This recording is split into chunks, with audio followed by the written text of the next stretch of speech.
രച്ചു ആ പൈസ ഇങ്ങോട്ട് തന്നെ, ഞാൻ പോയി പച്ചക്കറി വാങ്ങിക്കൊണ്ട്. ഇത്ര നാൾ ഞാനല്ലേ കടയ്ക്ക് പോയിരുന്നേ, ഞാൻ പൊക്കോണ്ട് എനിക്ക് വഴി അറിയാം, നീ മിണ്ടാതിരുന്നോ. ഡീ, നീ എന്റെ അത് വാങ്ങിക്കും, നീ മര്യാദക്ക് സംസാരിച്ചോ. ഈ വീട്ടിലെ മൂത്ത കുട്ടി ഞാനാ, എനിക്കറിയാം കടയിൽ പോവാൻ, എനിക്ക് അതിനുള്ള പക്വതയായിണ്ട്. എനിക്കറിയാം മോളെ നിന്റെ പക്വത എന്താന്ന്. നിനക്കും ബാക്കി വരുന്ന പൈസ മുക്കാനല്ലേ, ഞാൻ വേണേല് വരുന്ന വഴിക്ക് ഒരു മഞ്ച് വാങ്ങി തരാം. നീ എനിക്ക് വാങ്ങി തരാന്നാ മോളെ, നീ എന്നെ പഠിപ്പിക്കാൻ നിക്കല്ലേ, നിന്നേക്കാളും ഓണം കുറെ ഉണ്ട് തന്നെ.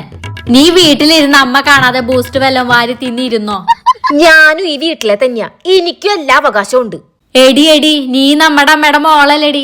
എനിക്ക് ഇന്ന് ഓർമ്മയുണ്ട് ആ ദിവസം. നമ്മുടെ വീട്ടിലെ പശു ചത്തുപോയി, അതിന് തിന്നാൻ വാങ്ങി വെച്ച തവിട് ബാക്കിയായി. ആ തവിട് കളയണ്ടല്ലോ എന്ന് വിചാരിച്ച് ആ തവിട് കൊടുത്ത് വാങ്ങിയതാടി നിന്നെ. ഞങ്ങളുടെ വീട്ടിലെ ചോറും കറി തിന്ന് വളർന്നതാടി നീ. അതിന്റെ കുറച്ച് നന്ദി കാണിക്കടി, നന്ദി. അച്ഛൻ ഇതിനുള്ളത് ഞാൻ വാങ്ങി തരണ്ട്.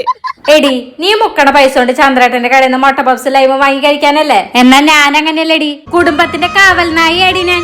കുടുംബത്തിന് ദോഷം വരുന്ന ഒന്നും ചെയ്യാൻ സമ്മതിക്കില്ല. ഹലോ ആടി, നീ ടിക്കറ്റ് ബുക്ക് ചെയ്തോ? അമ്മ കടയിൽ പോയി സാധനങ്ങൾ വാങ്ങാൻ പൈസ തന്നിട്ടുണ്ട്, ഞാൻ അതിന്ന് കാശ് മുക്കിയിട്ട് വരാം. നോക്കിയിരുന്നോ, ഇപ്പൊ കിട്ടും.